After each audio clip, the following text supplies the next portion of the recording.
Според некои податоци на Заводот за статистика, во Македонија околу 30% од населението не може да обезбеди 3 оброка дневно. Меѓутоа, други податоци исто така велат дека е голем процентот и на расипништво, тоест на оние семејства кои фрлаат храна. Денеска разговараме со Душко Христов, основач и председател на Банката за храна. Добар ден, Душко. Добар ден, Ана. Да почнеме од таму, верувам, банката постои од 2011 година и на некој начин системски се справува со овој сериозен и горшев проблем во нашето општество. Ке може да ни кажете на кој начин функционира, еве можеме да се вратиме од основањето до денес, па и да направиме мала нивелација на овие бројки, дали навистина според Заводот за статистика волкав е процентот на населението кое не може да се обезбеди 3 оброка дневно и дали е навистина исто толку голем процентот на фрлање храна во Македонија. Благодарам на поканата, чест ми што за прв пат сум во вашата телевизија и на некој начин да потврдам оно што го рековте во најавата. Ние постоиме од 2011 година, тоа е акција на нас 19 луѓе ентузијасти кои што сакаме на некој начин да помогнеме на оние луѓе кои што имаат потреба од помош. Тоа ни беше главната цел и примерна цел да се помогне барем во храна на оние кои што не може да се ја приучат. Такви во Македонија секој ден се бројот е поголем и поголем. Зборуваме за 2011 година, дали овој процент и тогаш беше волкав, поголем или можеби помал? Па ќе бидам искрен, значи 30% никогаш не било под 30%, не може да кажат институциите или било кој некој да се шминка, дека под 30% во Македонија сиромаштијата и гладот не биле. Зошто го кажам тоа? Колку год да се селиле оние кои што на некој начин можеби имале малце некоја, да речеме, некоја пара, па излегле надвор или бараат подобро утре што е во ред. Меѓутоа, оние сиромавиот, оние социјални случаи кои што не може на себе да се приушти основни потреби, тој сигурно не излегол од Македонија. Бил во групата на 30% и тогаш и денес. Нашето работење уште од 2011 година мора да нас споменам за гледачите дека ние сме придружна членка на Европска федерација на банки за храна. Не ни падна од небо тоа идејата банка за храна, него едноставно пратевме подолг временски период од одредена иницијатива која што се случува на европско тло. Таму од банкарството со храна е 36 години на пиедестал и можам слободно да кажем еден од трите столбава кои што во моментов е за креирање на социјалната политика во Европската унија, но и за справување со гладот и сиромаштијата пред се собирајќи вишокот храна. Бидејќи во Македонија, само да појаснам, до денеска, значи можеби ќе имаме за некој ден, меѓутоа до денеска ние немаме дефиниција што значи тоа вишок храна. Секој мисли дека вишок храна е таа што ќе ја фрлиме во рестораните, во хотелите. Никако некој не ќе да се сети оно што го рековте во најавата, колку сме бахати или неодговорно општество и пред се како луѓе, колку ние фрламе храна како поединци, како фамилии. Да не зборуваме за бизнисот, бидејќи ќе зборнеме и за тоа. Ние во овие 8-9 година поред, принципот на нашето работење е дека ако сме имале, рецимо, да речеме 1 тон во 2011 година, сега денеска имаме, заклучно со 31 декември оваа година, ќе имаме над 200 тони собрана и поделена храна. Може да видат и гледачите од сликите кои што одат во позадина, дека имаме свое складиште, каде што... Тоа е огромна прогресија, како процент. Да, секако, како само да кажам, минатата година 112 тони храна сме собрали и поделиле. Таа храна стигала и стигнува околу 3000 корисници. Не се на дневна или месечна основа. Зборуваме за територијата на целата земја. На целата земја, бидејќи ние како организација, благодарејќи на Европската унија, имаме проект ВСС ефект, кој што почнаме со креирање на коалиција 2012-13 година со 5-6 организации, благодарејќи на овој проект што го спомнав. Ние сега сме 21 организација во 15 градови. Што значи тоа за гледачите и за оние кои што утре евентуално би се јавиле? Тоа значи во 15 градови, можеби понатака ќе ги наброиме, може слободно да се јават кај нашите партнери доколку имаме можност или храна во тој момент, истата ќе им биде на некој начин помогнута на тие граѓани. Отчетноста и транспарентноста се нашите најголеми придобивки од нашето работење и затоа ние за 8 години постепено го градиме, односно капацитетот го зголемуваме на нас како организација и на партнерите кои што ни се во целиот овој процес. На тој начин имаме и доверба, стекнуваме одредена доверба од страна на бизнис едницата која што се повеќе и повеќе го прифаќа предизвикот да дел од своите производи или профити на соодветен транспарентен начин го доделува токму на оваа мрежа пред се преку банката за храна. Добре, поконкретно вака да бидеме попластични. На кој начин акумулирате таа количина на храна? Значи, дали единствено само преку бизнес компаниите или има индивидуални донации во банката? На кој принцип функционира? Значи вака, над 90% од собраната храна до сега, да речем, е собрана токму во врз на лобирање во институциите, од бизнес заедницата, секако во одредени моменти со подршка на локални институции. Мора да го споменам сега градоначалникот на општина Центар Саша Богдановиќ, кој што беше првиот градоначалник кој што го прифати предизвикот да влеземе во една национална кампања Нула глад во Македонија, Нула глад во општина Центар. Вториот е градоначалникот на Кавадарци Митко Јанчев, кој што исто така ја прифати, отиде чекор понатака, па ни додели брендирано возило, ќе видат гледачите, ни додели простор и на некој начин ни помогна да ја етаблираме локалната банка за храна во Кавадарци. Трет чекор е општина Свети Николе, четврт е Охрид. Сакам да кажам дека во моментов 11 општини го прифатија овој предизвик. Зошто тоа го велам? Го велам затоа што од скоро време Министерството за труд и социјална политика дел на обврските ги префрли на општините. И нормално е тоа, не е тоа лошо како одредба. Меѓутоа треба да има прецизни правила и норми како тоа да се регулира на локално ниво. Бидејќи сиромаштијата и гладот, секако ние како граѓани прво се обраќаме до нашите први инстанции, тоа се локалната самоуправа, градоначалниците или одредени служби кои што работат во самата општина, што е добро. Но дали овие социјални служби во општините ги обезбедуваат списоците на луѓето докаде што оваа храна треба да биде дистрибуирана? Видете, значи тоа да ги обезбедуваат, тоа е точно, меѓутоа бидејќи е мал број на социјални, односно луѓе кои што работат во тие одделенија за социјална, ќе кажам за пример во општина Центар.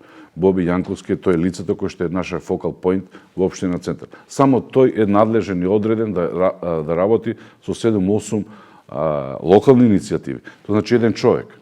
Дали таа општина, знаеме го каде општина Центар, дали таа општина може да се справи едно лице со проблемите на социјалата, да речеме, во Центар? Не.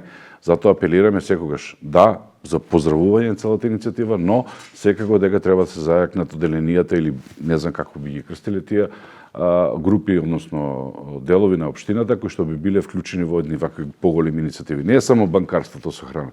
Тука има стари изнемоштени лица, лица со хендикеп, па имаме самохрани родители, мајки за беби, гледаме на сликите дека заедно со нив летос каделевме бебешка храна, нели, за прво беби и така. Значи, списоците се тие, меѓутоа дали се вистински? Не се вистински. 50% кои сака нека дојде од институциите, 50% листите не им се чисти. Еве ќе кажам пример. Како мислите? Па еве, значи на 17 октомври со подршка на Пако Маки, председателот Пендаровски, кабинетот на председател Пендаровски во општина Куманово делевме 100 пакети по повод Светскиот ден за борба против сиромаштија. Локалната партнерна организација имаше НРЦ од Куманово имаше обврска да обезбеди список на лица на кои што ќе им биде доделена таа помош. Гледаме баш токму сега сликава како ги пакувавме пакетиве. Кога дојде списокот, ни го даде Центар за социјална работа, транспарентно, немаше никаков проблем. Кога ги праќавме поканите, односно кога ги праќаше НРЦ поканите до корисниците да дојдат на тој ден да превземат пакет подарок, нивни блиски дојдоа и кажа дека 4 лица тој список се починати. Тоа значи, еве го самиот податок, 113 лица беа на списокот, 4 лица починати. Во една друга ситуација, кога ги проверувавме списоците во општина, не сега да не ги критикуваме до толку, но 74 семејства проверивме, 30 ги нема, значи излегле од Македонија. Значи, таа социјална помош или некоја социјална придобивка што ја добиваат од државата, оди во нечии раце. Ја не велам дека не треба да оди, меѓутоа некако замина од државата, а зима одредена социјална придобивка од државата, па треба да пријави. Тоа е најлесниот начин. Меѓутоа, ем што треба да пријави, ем треба да бидат активни тие социјалните служби. Ние како граѓански организации се трудиме, она што го прашавте, списоците едно е да ги добиеме од Центарот за социјална работа. Ние не сме комисија да одредиме на кого ќе дадеме храна. А каква е соработката инаку ваша системска со институциите на системот? Да бидам искрен, во Центар како што спомна, во Куманово, во Кавадарци перфектна, во одредени во Охрид исто, Свети Николи исто, значи во други општини помалце или повеќе се малце по некако затворени за таа соработка. Но оно што го спомнам на почетокот, гледајќи го оно што ние го работиме на транспарентен и отчетен начин, ние немаме затворени врати. Меѓутоа, начинот и пристапот наш е секогаш бил и ќе биде, дајте ги листите, заедно да седеме да ги провериме. Во рамки на овој проект што го спомнав ВСС Ефект, доделивме 60.000 евра грант на а 18 организации во 11 општини, каде што една од главните задачи им е зададена да ја извршат мапирање на сиромаштијата. Тоа значи покрај оно што ќе најдат каква ситуација на терен, да извршат дали тие листи и списоци кои што ќе бидат доставени од страна на Центарот за социјална работа се вистински и тие што се на списокот, тие се тие лица кои што треба да примаат некаква помош. Пред се ние велиме во храна, бидејќи акцентот ни е на храната. И на тој начин мислам дека за догледно време ние ќе мора како општество да ги на некој начин доведеме во ред тие листи. Ниједна политичка гарнитура не сака она кине кај што е најтенко. Тоа се оние луѓе и маргинални групи на граѓани, фамилии пред се, каде што се немоćни да го дигнат гласот или наречеме на некој од било која рурална средина да дојде да протестира во Скопје. Освен ако не е нешто организирано од страна на некој граѓански активисти или било некои групации или не знам предпријатија или било што. Но и ние како организација сме малце криви тука, бидејќи кога одржуваме одредени настани, а се адресираме проблемите за граѓаните пред институциите, ја тврдам дека 100%, ај за себе ќе кажам дека сме поканели неколку пати луѓе, корисници наши да чујат во чие име и како разговараме со институциите, многу ретко, дури никако, ни еден корисник на одредена социјална придобивка или подршка не доаѓа на тие настани, зашто нема пари. Да дојде некој од Виниче или од Црешево или од не знам, сада не ги набројам околните места, од Арачиново на некој настан организиран од некоја си граѓанска организација во центарот на Скопје, тоа не се случило. Не се случило. А на кој начин стигнува во тогаш храната до овие луѓе?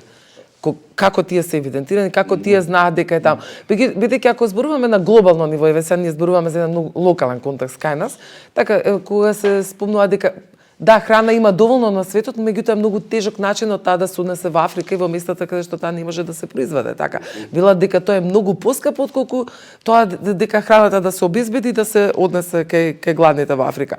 Меѓутоа транспортот е многу сериозен проблем, барем така вели Светска банка. Сега, дали кај нас на локално ниво го имаме исто така овој проблем, кој се грижи за дистрибуцијата на храната до овие средини и кај овие луѓе каде што верувам дека голем дел од нив исто така има изнемоштени, не станува збор, значи на кој начин стигнале тие до сиромаштија, верувам дека голем дел од нив и не се работоспособни. Значи тоа е еден друг проблем. Значи ние не сме комисија или луѓе кои што ќе вршиме категоризација на населението, односно. Затоа велам дали вашата соработка со институциите на системот е дотолку дигната на едно ниво за да можете во системот на начинот на кој ова ќе го спроведувате да дојдете до некои посогледливи резултати. Сега ќе ви кажам, кажавте нешто што мора да го знаат и гледачите. Во светот се произведува над 12 милиарди тони храна. Ние сме скоро 7 милиарди луѓе, а 1 милиарда гладуваат, тоа значи не ја трошат ни таа храна што е произведена, тоа значи ние имаме дупло храна, произведена по човек, по лице, само што неравномерно и несоодветно е распределена. Тоа значи во овој случај ние на планетава Земја не би требало да имаме гладни. Тоа е факт. Да се вратиме на што го рековте дека и на локално ниво, односно национално ниво наше локално, бидејќи светот да се соочува со тоа, кажав дека сме членка на Европска федерација на банки за храна и таму кубура со системот на редистрибуција на истата, бидејќи убаво кажавте дека многу повеќе чини, еве ќе земам пример, да еден социјален пакет од 40 до 50 оброка ќе зборнеме за тоа, да го однесеме во Мојанци. Еден пакет зборам. Значи од тука до Мојанци, ако знаете. Да, таму само еден корисник. Да речеме и сега треба да го однесеме тој пакет. Значи многу повеќе кошта транспортот од тука до Мојанци. Но доколку се има политичка волја, ни во светот, оно рековте за Африка. Од Африка извезуваат доста компании кои што не знам што прават таму, извезуваат таму дали национално благо, руди, муди, не е битно, но враќањето на тие контејнери, доколку има некој политичка волја да ги нахрани тие луѓе, да им помогне со враќањето на контејнерите празни или било што или бродовите, тие може да им однесат храна. Само ќе кажам дека во Европа 780.000 тони храна е предмет на можност да биде распределена во местата во светот каде што може да биде користена. Банката за храна, Европска федерација на банки за храна има спасено само 1,4-1,7% од истата храна распределена во ова. Да се вратиме во Македонија. Доколку има политичка волја, може да се распредели храната. Ќе спомнам Кис Кочани, кој што е наш донатор, како бидејќи има своји комбини. Само како прост пример. Они распределуваат, односно разнесуваат печурки низ цела Македонија, свежи печурки, конзервирани, не е битно. Нивните комбиња, пикапови или мини комбиња што се, секогаш имаат простор за уште една палета. Тоа значи дека ако ние од Скопје обезбедиме одредена донација, сме обезбедували, затоа ја користам прилика да упатам апел на тоа дека може да се реши, имало потреба во Гостивар, во Далчево, во Гевгелија, во Охрид. Значи, ние успеавме на сликите иде и млекото што го делевме во летоска во јуни месец, за 20 дена сите општини во Македонија, 1700 бебиња, односно фамилии со бебиња добија. Како можевме за 20 дена да распределиме толкава количина? Не беше многу количина, 5,5 тона, меѓутоа беше вредна донацијата, која што во рок од 20 дена стигна до 1700 фамилии во сите општини. Значи може, доколку се има политичка волја, добра организација, храната може да стигне до крајните корисници. Преку втор моментум, председателот Пендаровски ни дава целосна подршка, до најнепристапните дел, дури ако треба и војската ќе ја вклучи, ни рече на нас која бевме кај него на гости, да вклучиме, да помогне во тој дел, бидејќи секој човек заслужува храна. Значи тоа е основно човеково право. Меѓутоа, доколку имаме политичка волја, ни гарнитурите што помина до сега, не знам ови што ќе дојдат, не знам кои ќе бидат, но никако да го сватат проблемот дека доколку сакаат, овој проблем се решава. Ние како Банка за храна, представници, односно членка на Европска федерација на банки за храна, искуството што го имаат европските банки за храна, секогаш сме го нудиле и го нудиме на институциите како еден од можните решенија да се вишокот храна да стигне до крајните корисници. А наверувате дека нема политичка волја. Оно што го рековме за списоците, второ е за делот на храната. Ние фрламе храна колку цело Кочани да јаде цела година. Тоа е таму со отприлика 15.000 фамилии. Ја тврдам дека цело Кочани да собереме храната барем во најголемиот дел што ја фрламе и како домаќинство и како заедница, како бизнис заедница, дека тоа Кочани, нашите сограѓани од Кочани би јадели цела година. Сега некој израчуна, нека удри математика да види дека тоа е навистина големи количини на храна се фрлаат.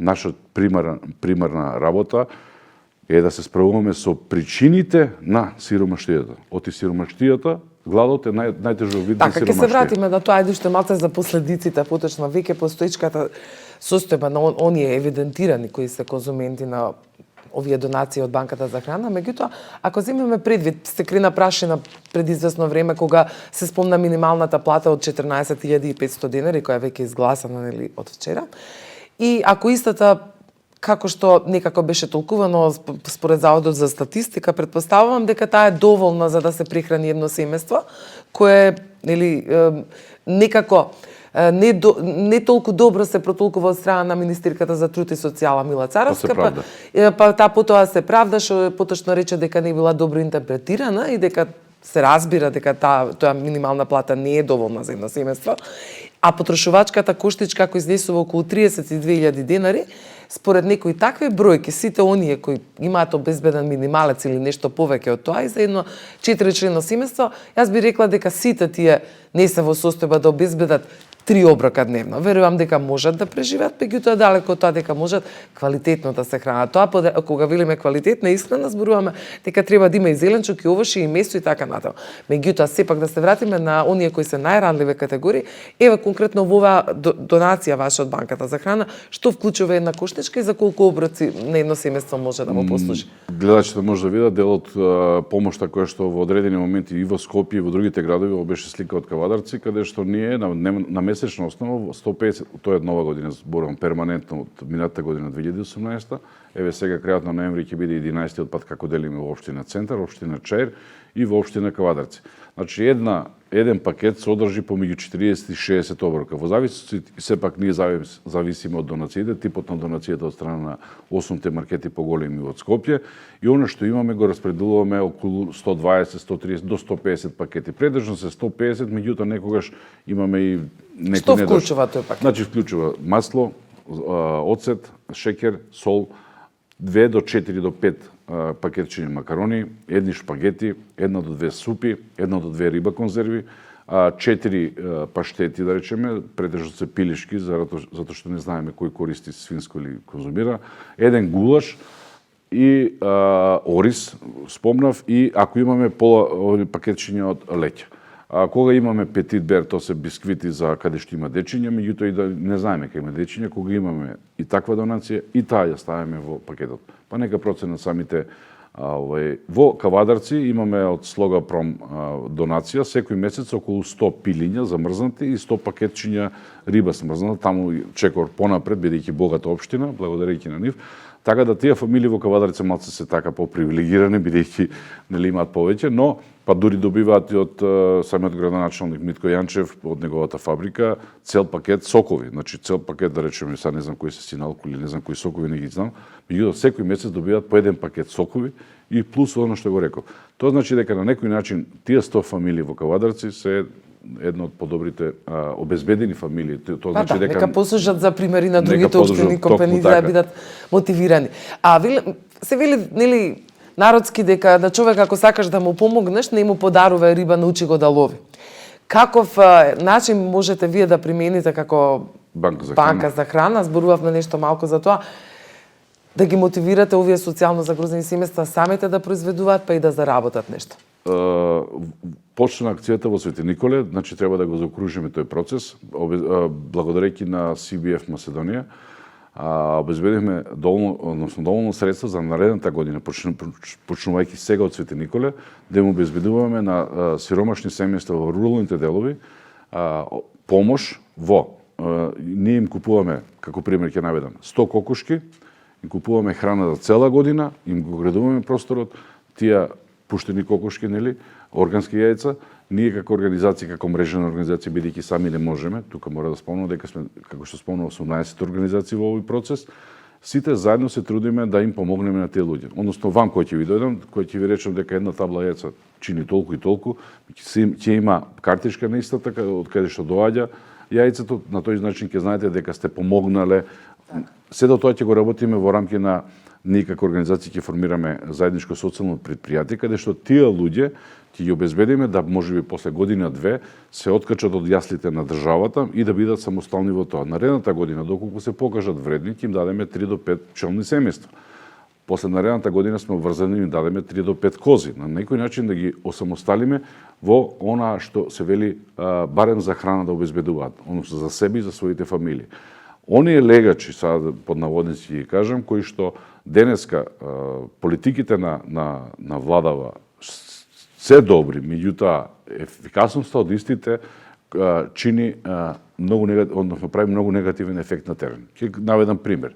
Нудиме на човек кој што зима пакет, социјален пакет од нас, социјален пакет од друга иницијатива. Тој зима 12.000 социјална помош. Ние му велиме вака, добро, Јанко, Петко, Станко, имаме понуда за работно место, кој што ќе ти дадат. Значи, со платени придонеси, 15 или 18.000 денара. Ајде првата година ќе те подржуваме уште со овие пакети. Меѓутоа да работиш. Не, па не сум будала да работам. Зошто? Затоа што ќе земам од тебе еден пакет, од Јанко еден пакет, 3-4 пакет, пошто ни има 2-3 иницијативи вакви, и тој или таа не сака да работи. Затоа што 12.000 денара ако зе социјална помош, он има храната, да речеме, за 1/3 од местото му обезбеден. Он 12.000 и така да оди на работа. Значи, избрзани политики, бидејќи 12.000 денари социјална помош за број население со статусна економија како што ни е сега, тоа се за земји кои што имаат GDP над 6%. Ние немаме толку. Претпоставам дека е така, меѓутоа од друга страна пак е истиот тој кога платите минималната плата би била да речеме двојно повеќе од тоа 24.000 би бил доволно мотивиран да оди на работа. Верувам дека во тој случај не би калкулирал на овој начин. Земам 12.000, се прехранувам и добро ми е. Ако платата е само 3.000 повеќе од минималецот, јас сметам дека 2 или 3.000 дека платите се ниски, а оваа социјалната помош е во ред. Според мене. Да, добро, тоа е моје мислење сега. Тоа е точно. Убаво рековте дека и две плати да работат со две дечиња, 29.000 денара. Во социјалната кошница што ја промовира синдикатот, таму нема кино, нема театар, нема мобилен, нема бензин. Значи нема основни хигиенски средства кои што, нели, да, значително е паднат квалитетот на животот. Само ќе кажам на гледачите, тоа е интересен податок. Дали знаете дека 30% од дечињата што живеат, девојчињата што се од овие социјално ранливи категории, кога имаат тие месечни циклуси, нели, тие не идат у школа. 30%. затоа што користат за месечните циклуси дали харти, дали парта или нешто, нека се свестат граѓаните и институциите за тој проблем. Бидејќи ние соочувајќи се со проблемот на сиромаштијата, претежно гладот, носејќи им пакети на луѓето, веќе 8-9 година, со дел од тие сме веќе лично се знаеме, значи веќе знаеме од која болест боледува, кој каков проблем има со комшијата, значи веќе доаѓаме до тие лични релации. Значи, луѓе, освестете се, затоа што 30% од младата популација женска нема најосновните услови за таа, викаме, менструална хигиена, која што треба да се одржи да би девојчето било во школа. Да не спомнувам населби, места каде што сме биле таму, меѓутоа нека се свестат дека така постои. Ние како организација и како мрежа летоска обезбедевме еден шлепер хигиенски влошки каде што поделивме во цела Македонија кај што требаше. Барем да оваа година тие девојчиња немаат мака за тој проблем. Вие комуницирајќи со овие семејства на овој начин многу можете да детектирате и други слабости. Да, и вие медиумите, оно што ме прашате за списоците, и вие медиумите, значи една работа е списоците, друга работа е најденото на терен од нашите партнери организации, да се гледа, и трета работа, вие медиумите сте тие кои што навистина ви се чудам и некој пат дури големи пофалби упатуваме до тоа што одредени случаи што ни Господ не ги посетил, не ги вишол, вие ги наоѓате. Меѓутоа, многу е ретко, ако ќе измериме, многу е ретко да институциите во одредени моменти реагираат. Дури на вашите видео стории кои што вие ги правите од терен. Некако станавме општество оставено сами на себе и на никоја граѓанска свест, значи постојано ние се лекуваме со донации, со СМС. Така. И си помагаме, меѓутоа веројатно дека и тоа е некаков природен момент, значи емпатијата во општеството е многу важна и подигнување на свеста секако. Христоф, не споменавме уште еден важен момент според мене, законската регулатива и мотивирањето на компаниите да донираат и да спонзорираат храна, да се вклучат, дали се тие ослободени од данок, што точно подразбира новиот закон кој е ставен сега на ЕНР? Вака, само да потенцирам пред да го објаснам тој дел, дека ние сме единствената држава во Југоисточна Европа, која што тоа е докажувам, не дека јас го кажувам, него тоа е оддавно, од 2000 година, ние имаме закон за донации и спонзорство. Врз основа на кој закон, секоја донација, својата вредност, во зависност од тоа што е типот на донацијата, ние велиме за храна е 5%, таа компанија може да си ги поврати тие 5% во вкупната вредност на донацијата која што ќе оствари кон организацијата. Од друга страна, благодарејќи на овој проект ВСС ефект подржан од Европската унија, ние направивме анализа на 13 законски решенија кои што во моментов во Европа се имплементираат. И кажав уште на почетокот дека банкарството со храна е 36 години во етерот, никако да го достигне врвот на сега викаме вака е решено, бидејќи социјалната сиромаштијата, гладот се жива материја. Денеска можеби некој има многу, утре ќе нема ич. На тој начин ние како општества треба да се грижиме за тој феномен да биде перманентно, да се прати таа слика, ситуација и така. Ние направивме таа анализа, изанализиравме тие 13 закони, знаеме веќе, кажав дека поголем период сме во етерот на хуманост и социјалата, доделувајќи храна на веќе 8 години на социјално загрозени фамилии. Дадовме наши забелишки и сугестии како тоа да се реши и дури од февруар месец оваа година до крајот на јули се работеше на посебен закон за донирање на вишок храна. Бидејќи спомнав уште на почетокот, во нашата законска легислатива не постои терминот вишок храна. Во тој закон се прво се дефинира што е вишок храна, како таа храна да се регистрира како вишок и кој може да манипулира со истата. Односно, да биде оператор, таму го крстивме оператор со донирана вишок храна. Тоа предржан се остава простор на граѓанските организации во одредена форма и начин да бидат чинители во тој процес. Законот е се уште на ЕНР, онака како што го на некој начин предложиме остана, само нормално скоцкан како што треба, доколку истиот го види светлото на својата имплементација, да, ќе има и тест период, одредени компании мора да го спомнам тоа, или ќе се држат до морковот, или ќе се држат до стапот. Тие две работи се ставени во тој закон, така народски кажано. Законот дава доволна добра основа и подлога споредбено со европските сега кај што се во Италија, Франција, не знам, Германија, Англија. Добра основа да на овие простори, бидејќи Балканот е малце поспецифичен и не сме Европа, мислам Европа во смисла со стандарди и да речеме совест, бидејќи мојата совест кој идем во Европа не фрлам пикавецот сега, да меѓутоа тука го фрлам, тоа е грешка и треба да бидам казнет што се вели, но затоа реков совеста ни е различна. Тој закон дава доволен простор и добра основа да нешто се имплементира како што треба.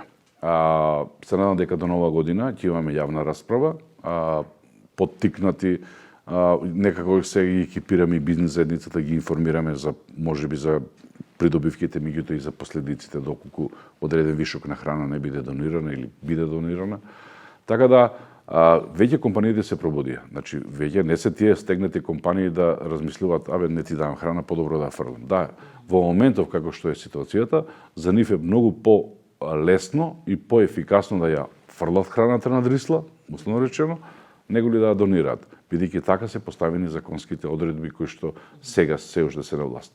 Но, благодарејќи на одредени компании кои што можеби чекор 2-3 доаѓаат пред овој закон, тоа се големи компании од Македонија кои што веќе перманентно наш 7-8 години поддржуваат и кои што навистина ја разбираат поентата што е вишок храна. Меѓутоа можеби нема дефиниција, меѓутоа знаат дека тој вишок храна што им останува со тесарок употреба денеска останува, истите го донираат. Може да кажам, тоа се Тинекс, тоа се бројни компании кои што веќе најавуваат. Денеска, пред да дојдем во емисија, се јавија дека имале органска храна која што има уште 2 дена рокна употреба. За 2 дена цела Македонија ќе ја изорам, ќе ја доставам, апропо коалицијата што имаме како организација, бидејќи тоа е најголемиот дел на што го рековме, да имаме добра организација во оној дел на прифаќање и распределба на истата.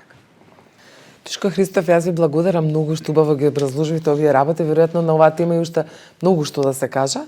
Меѓутоа, за почеток нека остане да малце како апел поголем за компаниите да се вклучат, можеби подобро ќе бидат мотивирани од новиот закон кој ќе се изгласа. И она на кое сите се надеваме дека гладни повеќе нема да има. Гладни имало, има и ќе има, сиромашни. Меѓутоа, ние сме тука да ја ублажиме таа глад. Благодарам пред се на поканата за кај вас во вашиот медиум. И да, компаниите ќе мораат во рамки на законот да некако начин одговорат. Ние сме тука, направиле им транспарентен отчетен начин, нивната донација ја превземеме и на транспарентен начин ја доставиме на нешто им треба. Благодарам многу.